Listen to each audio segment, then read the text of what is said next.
मित्रांनो, माझे नाव अरुण आहे आणि मी 17 वर्षाचा आहे. माझ्या घरची परिस्थिती बेताची असल्याने 12वी नंतर पुढच्या शिक्षणासाठी मी शहरात मामांकडे राहायला आलो. मामा एका कंपनीत सिक्युरिटी गार्ड म्हणून कामाला होते आणि त्यांची ड्युटी नेहमी नाईट शिफ्टला असायची. मामी स्वभावाने खूप मायाळू होती आणि मी तिचा सक्का भाचा असल्याने ती माझ्यावर स्वतःच्या मुलासारखे प्रेम करायची. शहरातले ते छोटेसे मामीला वाटणारी भीती यामुळे ती मला नेहमी म्हणायची की तू अजून लहान आहेस, एकटा बाहेरच्या खोलीत कशाला झोपतोस, इथेच आतल्या खोलीत झोपत जा. सुरुवातीला मला यात काही विशेष वाटले नाही.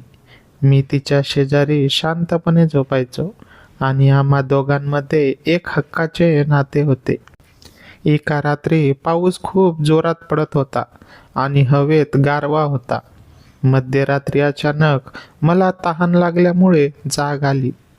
डोळे उघडले तेव्हा खोलीतल्या झिरोच्या बल्बचा मंद निळा प्रकाश पसरला होता. मी बाजूला वळून बघितले तर मामी गाढ झोपेत होती, पण झोपेत तिची साडी थोडी बाजूला सरकली होती.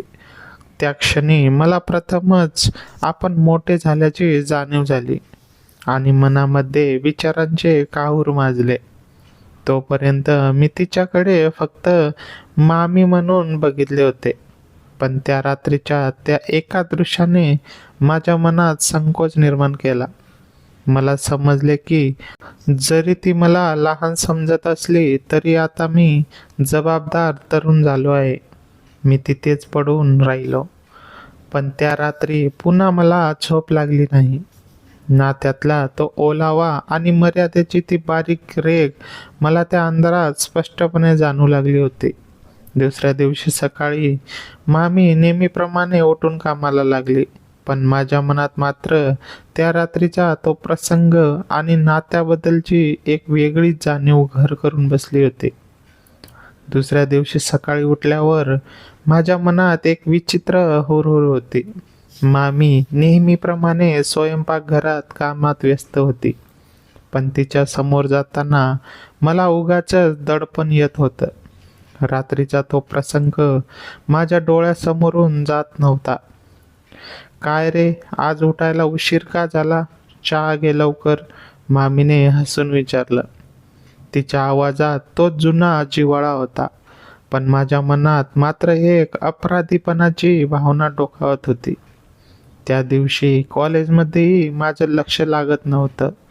मला सारखं सारखं असं वाटत होतं की मामीचा माझ्यावर असलेला विश्वास मी जपला पाहिजे. संध्याकाळी मामा कामावर निघून गेले आणि पुन्हा रात्रीची तीच वेळ झाली. मामीने पुन्हा मला आतल्या खोलीत झोपायला बोलवलं.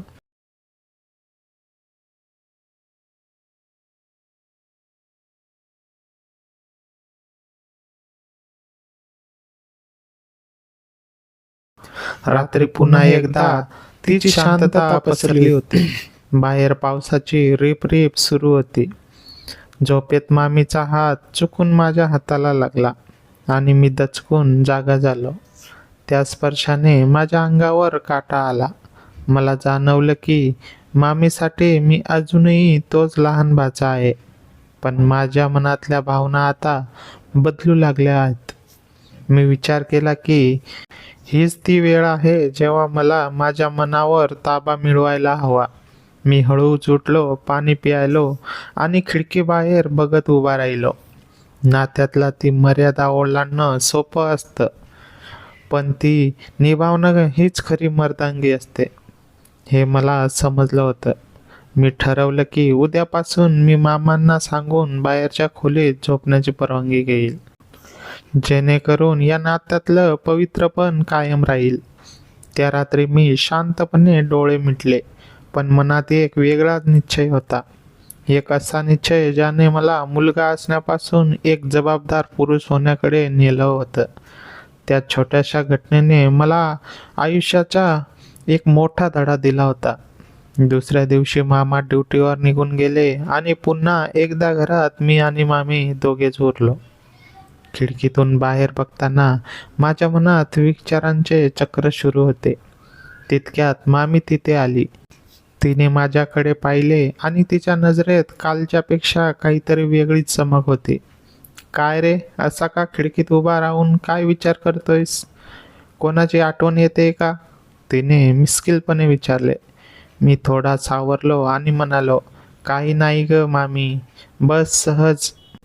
ती हळूहळू माझ्या जवळ आली आणि माझ्या खांद्यावर हात ठेवून म्हणाली, शहरात आलायस, कॉलेजला जातोयस, तिथे एखादी मैत्रीण किंवा गर्लफ्रेंड वगैरे बनवली आहेस की नाही? तिचा हा प्रश्न ऐकून मी क्षणभर थबकलो. मामीने कधीच अशा प्रकारे माझ्याशी संवाद साधला नव्हता. मी हसून टाळण्याचा प्रयत्न केला. नाही ग, असं काही नाही. मी इथे अभ्यासाला आलोय. पण मामी आज थांबण्याच्या मनस्थितीत नव्हती. ती सोफ्यावर बसली आणि मला शेजारी बसायची खूण केली. अरे, यात लाजण्यासारखं काय आहे? तू आता मोठा झालायस. तुझ्या वयाची मुले किती पुढे असतात आणि तू अजूनही इतका शांत आणि लाजाळू आहेस. ती माझ्या डोळ्यात बघत म्हणाली. तिचा तो मोकळेपणा मला गोंधळात टाकत होता. तिचे बोलणे हळूहळू एका वेगळ्या दिशेला वळत होते.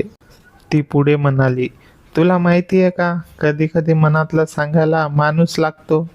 मामा तर रात्री नसतातच. मलाही घरात एकटं वाटतं. अशा वेळी वाटतं की कोणीतरी आपलं हक्काचं असावं, ज्याच्याशी मन मोकळं बोलता येईल, ज्याचा स्पर्श जवळचा वाटेल. मामीचे हे शब्द आणि तिच्या आवाजातील तो बदल मला बरेच काही सांगून जात होता. तिला माझ्याशी काहीतरी बोलायचे होते. कदाचित तिच्या मनातल्या सुप्त इच्छा तिला व्यक्त करायच्या होत्या. पण मामी हे नातं तिला आवडत होतं. तरीही ती शब्दांच्या माध्यमातून मला लाईनवर आणण्याचा प्रयत्न करत होती. तू बाहेरच्या खोलीत झोपायचं काय बोलत होतास? तुला माझ्यासोबत झोपायला संकोच वाटतो का आता? तिने थेट माझ्या डोळ्यात बघून विचारलं. त्या क्षणी खोलीत एक विलक्षण शांतता पसरली. मामीच्या नजरेत ते आमंत्रण आणि शब्दामधली ती ओढ मला स्पष्ट जाणवत होती. नात्याची ती मर्यादा आता धूसर होऊ लागली होती आणि मला समजले की मामीला माझ्याकडून केवळ सोबत नको होती, तर तिला एक वेगळे नाते निर्माण करायचे होते. पण हे पाऊल उचलण्याची हिंमत तिलाही एकवटायची होती आणि माझ्याकडून मिळणाऱ्या प्रतिसादाची ती वाट पाहत होती. त्या रात्री वातावरणात एक वेगळीच धग होती. मामीच्या शब्दांनी माझ्या मनात आधीच वादळ निर्माण केलं होतं. खोलीत मंद प्रकाश होता आणि बाहेर पावसाचा आवाज वातावरणाला अधिकच उत्तेजित करत होता. मामीने हळूच माझा हात धरला आणि मला स्वतःकडे ओढलं.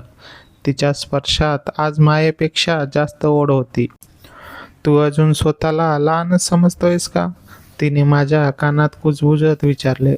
माझ्या संयमाचा बांध आता सुटला होता. मी तिच्याकडे पाहिले. तिच्या डोळ्यात एक अनावर भूक होती, जी वर्षानुवर्ष बदललेली असावी. मी तिला प्रतिसाद दिला आणि त्या रात्री नात्याच्या सर्व मर्यादा एका बाजूला सारल्या गेल्या. तिला वाटले होते की मी अजूनही तोच लहान आणि लाजळू भाचा आहे. पण जेव्हा मी पुढाकार घेतला तेव्हा तिच्या माझ्या खऱ्या ताकदीची जाणीव झाली. आम्ही दोघेही त्या एका वेगळ्या जगात हरवून गेलो होतो. मी तिला असं सुख दिलं जे तिला याआधी कधीच मिळालं नव्हतं. माझा तो जोम आणि तरुणपणाची ती ऊर्जा तिच्यासाठी पूर्णपणे नवीन होती. रात्रभर चाललेल्या त्या थरारानंतर जेव्हा पहाट झाली तेव्हा मामी पूर्णपणे थकली होती. सकाळी जेव्हा तिने उठायचा प्रयत्न केला तेव्हा तिला नीट चालताही येत नव्हते. तिच्या अंगात त्राण उरले नव्हते, पण तिच्या चेहऱ्यावर एक विलक्षण समाधान होतं. ती कसाबसा आधार घेत बसली आणि माझ्याकडे बघून मंद हसले. बापरे, मी तुला लहान समजत होते, पण तू तर भलताच निघाला. ती दमलेल्या आवाजात पण कौतुकाने म्हणाली. खरं सांगू तर तुझ्यात तर मामांपेक्षाही जास्त ताकद आहे रे. असं सुख मला आजवर कधीच मिळालं नव्हतं. तिचे ते शब्द ऐकून मला माझ्या पुरुषार्थाची जाणीव झाली. मामी आता माझ्याकडे केवळ एक भाचा म्हणून नाही, तर एका खऱ्या पुरुषाच्या नजरेतून बघत होती. त्या रात्रीने आमचे नाते कायमचे बदलून टाकले होते. तिला जे हवे होते ते मिळाले होते आणि माझ्या मनातली भीती आता पूर्णपणे निघून गेली होती. आमच्यात आता एक गुपित होतं, जे फक्त आम्हालाच ठाऊक होतं. त्या छोट्याशा घरात आता एक वेगळंच चैतन्य पसरलं होतं. त्या रात्रीनंतर घराचे वातावरण पूर्ण बदलून गेले होते. सकाळी मामा ड्युटीवरून परतले तेव्हा मी हॉलमध्ये अभ्यास करत बसलो होतो. पण माझे लक्ष पुस्तकात कमी आणि किचनमध्ये काम करणाऱ्या मामीकडे जास्त होते. मामी आज नेहमीपेक्षा जास्त वेळ लावून आवरत होती. तिची चालण्याची पद्धत थोडी लंगड्यासारखी वाटत होती, जे फक्त मलाच उमजत होते. मामाने चहा घेता घेता विचारले, काय ग, आज पाय दुखताय का तुझे? जरा जपून चाल. मामीने माझ्याकडे एक चोरटा कटाक्ष टाकला आणि हसून म्हणाली, काय नाही हो, रात्री झोपेत पाय भरून आला असेल, दुसरं काय. तिचं ते बोलणं ऐकून माझ्या अंगावर सरसरून काटा आला. दिवसभर आम्ही एकमेकांशी नजर मिळवणे टाळत होतो, पण जेव्हा कधी आमची गाठ पडायची तेव्हा त्या नजरेत एक वेगळीच ओढ असायची. दुपारी मामा झोपले असताना मामी माझ्या खोलीत आली. तिने दार हलकेच लोटून घेतले आणि माझ्या जवळ येऊन बसली. आता तर सवय लावून गेलास, पण आज रात्री मामांना सुट्टी आहे, आता काय करणार? तिने विचारलं आणि माझ्या मनात धस्स झालं. आज मामा घरीच असणार होते, म्हणजे आमच्या या गुपितला आज धोक्याची झालर लागली होती. संध्याकाळ झाली आणि पावसाचा जोर पुन्हा वाढला. मामा हॉलमध्ये रेडिओ ऐकत बसले होते. रात्री जेवण झाल्यावर मामा म्हणाले, आज खूप पाऊस पडत आहे, तू आणि बाचा दोघे आतल्या खोलीत जाऊन झोपा. मी हॉलमध्ये सोफ्यावरच झोपतो, मला तिथेच गारवा हवा आहे. मामांचा हा निर्णय आमच्यासाठी पर्वणीच होती, पण एक मोठी जोखमी. रात्री आम्ही आतल्या खोलीत गेलो. मामा बाहेरच्या खोलीत गाढ झोपले होते. त्यांच्या गोरण्याचा आवाज स्पष्ट येत होता. मामीने हळूच विचारले, बाहेर मामा आहेत, भीती वाटते का? मी काहीच न बोलता तिला जवळ ओढले आणि रात्रीची नशा आधीपेक्षा जास्त होती, कारण त्यात पकडले जाण्याची भीती मिसळली होती. मध्यरात्री जेव्हा सगळीकडे शांतता होती, अचानक हॉलमधून मामांचा चालण्याचा आवाज आला. आम्ही दोघेही जागेवरच गोठलो. मामांनी खोलीच्या कडी वाजवली. अगं, मला पाण्याचे भांडे दे जरा, बाहेर पाणी संपलंय. मामीची तळ गाठणंच उडाली. तिने घाईघाईत स्वतःला सावरले आणि ती दरवाजा उघडायला गेली, पण घाईत तिच्या हातून ड्रेसचा कोपरा एका खिळ्याला अटकला आणि फाटला. मामा दारातच उभे होते आणि त्यांच्या हातात बॅटरीचा प्रकाश थेट मामींच्या चेहऱ्यावर पडला. मामीचा एक चेहरा भीतीने पांढरा झाला होता. मामाने तिच्या फाटलेल्या ड्रेसकडे पाहिले आणि मग माझ्याकडे. त्यांच्या नजरेत संशय होता की काय, मी समजत नव्हते. मामा काही क्षण गप्प राहिले आणि फक्त इतकंच म्हणाले, उद्या सकाळी मला तुझ्याशी आणि बाच्याशी काहीतरी महत्त्वाचं बोलायचं आहे, आता झोपा. ती रात्र आमच्यासाठी वैराची ठरली. सकाळी मामा उठले तेव्हा त्यांनी बॅग भरून ठेवली होती. मामी रडवेल्या स्वरात विचारत होती, काय झालंय, कुठे चाललात? मामाने माझ्याकडे पाहिले आणि एका कागदाचा तुकडा टेबलवर ठेवला. तो कागद म्हणजे मामांच्या कंपनीतून आलेले त्यांचे ट्रान्सफर लेटर नव्हते, तर ते एका खाजगी गुप्तहेराचे रिपोर्ट होते, जे मामांनी गेल्या काही दिवसांपासून आमच्यावर नजर ठेवण्यासाठी लावले होते. मामा शांतपणे म्हणाले, मला सगळं माहिती होतं, फक्त पुराव्याची वाट बघत होतो. पण आता जे मी करणार आहे त्याने तुमच्या दोघांचे आयुष्य उद्ध्वस्त होईल. मामांनी फोन काढला आणि कोणाला तरी डायल केले. मामी त्यांच्या पाया पडली, पण मामाने तिला झडकारले. "बाच्या, तुला वाटलं तू मोठा झालास, पण खेळ आता खऱ्या अर्थाने सुरू झालाय," असं म्हणून मामा घराबाहेर पडले आणि बाहेरून कडी लावून घेतली. आम्ही त्या घरात कैद झालो होतो आणि मामा आता नक्की कोणाला घेऊन येणार होते की पोलिसांना कळवणार होते या विचाराने आमचे धाबे दणाणले होते. पण खरा ट्विस्ट जेव्हा आला, जेव्हा मामीने कपाटातून एक जुनी डायरी काढली आणि म्हणाली, "मामांकडे जर पुरावे आहेत तर माझ्याकडे त्याचं असं गुपित आहे जे बाहेर आलं तर मामांना फाशी होईल." आता या खेळात बाजी कोणाची लागणार होती? मामांचा सूड की मामीचं ते भयानक गुपित? पुढचे वळण अधिकच थरारक होणार होते. बाहेरून कडी लावल्याचा तो आवाज काळजात धडकी भरवणारा होता. मामा आम्हाला घरात कोंडून नक्की कुठे गेले होते? पोलिसांकडे की आपल्या गावी असलेल्या माझ्या आईवडिलांकडे? माझं डोकं शून्य झालं होतं. पण मामीच्या हातातली ती जुनी डायरी पाहून मला अधिकच अस्वस्थ वाटू लागलं. "मामी, हे काय आहे?" "मामा आपल्याला मारून टाकतील. तू या डायरीबद्दल काय सांगतेस?" मी थरथरत्या आवाजात विचारलं. मामीने डोळ्यातले आसू पुसले आणि ती डायरी माझ्या हातात दिली. "तुला वाटतंय ना की मी मामा सरळ आहेत? हे बघ."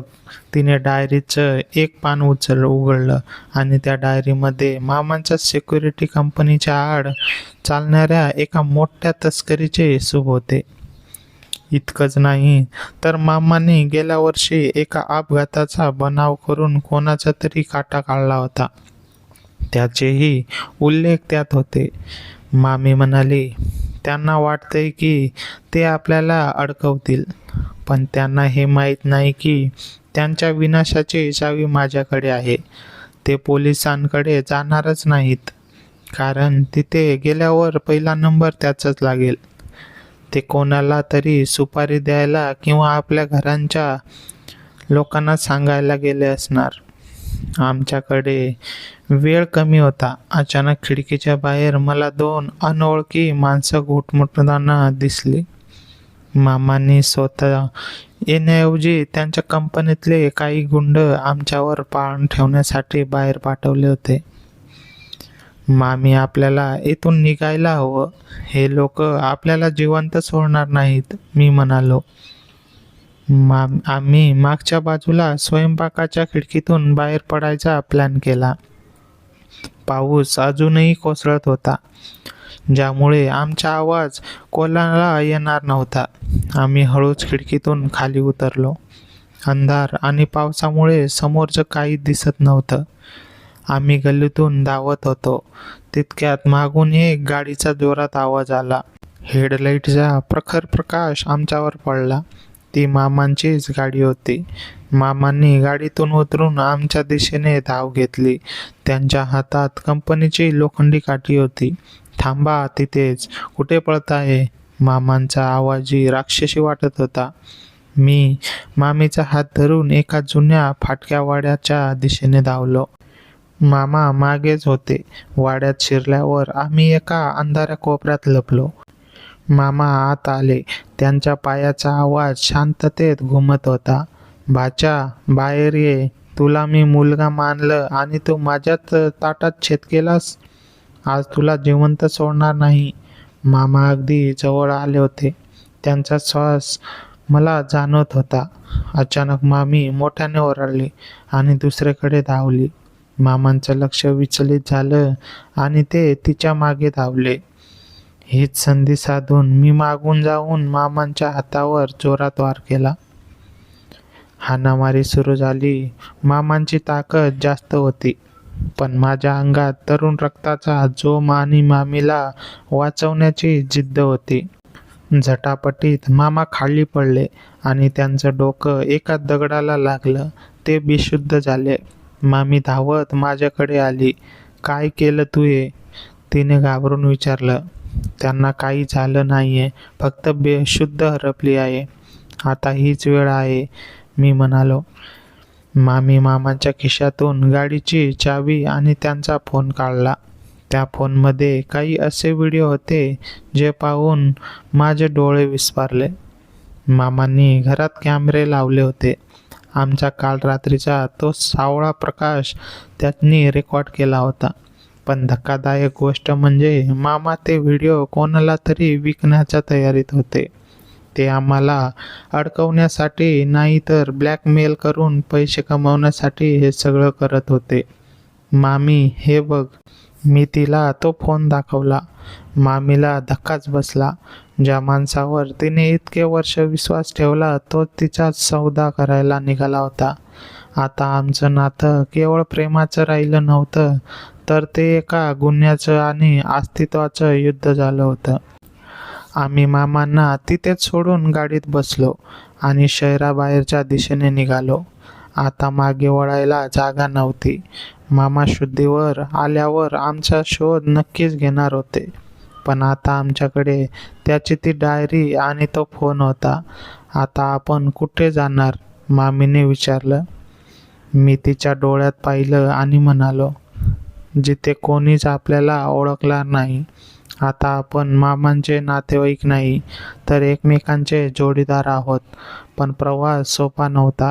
रस्त्यात पोलिसांची नाकाबंदी लागली होती आणि रेडिओवर बातमी लागली, शहरातल्या त्या एका सिक्युरिटी गार्डची निर्घृण हत्या. संशयित आरोपी फरार. माझा थरकाप उडाला. मामा तर फक्त बेशुद्ध झाले होते, मग हत्या कोणाची झाली आणि पोलिसांनी आमची नावं का घेतली? खेळ आता अधिकच गडद झाला होता. आम्हाला कोणतरी जाळ्यात अडकवलं होतं, पण नेमका कोण? नाकाबंदीच्या त्या बातमीने आमच्या काळजाचा ठोका चुकला. हत्या, पण मामा तर फक्त बेशुद्ध होते. मामीच्या आवाजातली भीती आता स्पष्ट रडण्यात बदलली होती.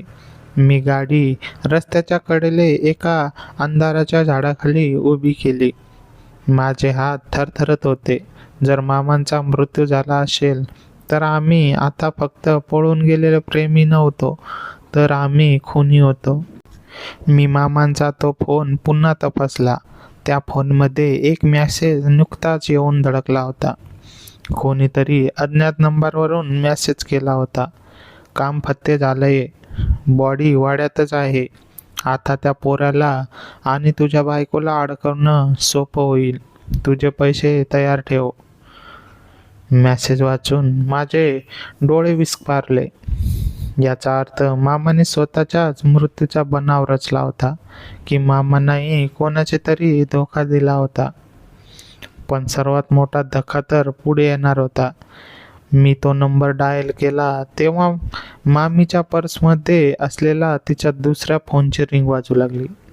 माझं डोकं चक्रावून गेलं. मी संशयाने मामीकडे पाहिलं. मामीने तो फोन घाईघाईने लपवण्याचा प्रयत्न केला, पण उशीर झाला होता. मित्रांनो, पुढे कथा खूप वेगळ्या दिशेने जाणार आहे. कथा खूप मोठी झाली आहे, म्हणून राहिलेला भाग 2 मध्ये सांगणार आहे. त्यासाठी कमेंटमध्ये भाग 2 लिहा. धन्यवाद.